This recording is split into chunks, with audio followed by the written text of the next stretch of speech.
Isa sa mga kailangan mong matutunan sa buhay ay kung paano ka magiging matatag, dahil darating at darating sa punto ng buhay mo na kahit gaano kabuti ang mga ginagawa mo, meron pa ring hahadlang sa'yo at hindi rin maiiwasan na magkaroon ng sama ng loob.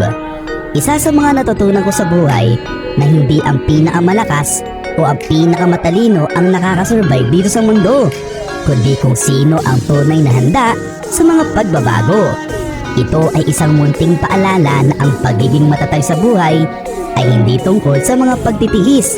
Ito ay tungkol kung paano mo haharapin ang mga pagbabago. Instead na tumingin ka sa mga humahadlang sa'yo, mas mainam na tingnan mo kung paano ka mag-i-improve. Kaya pag-aralan mo kung paano maging matatag at maging handa sa mga pagbabago.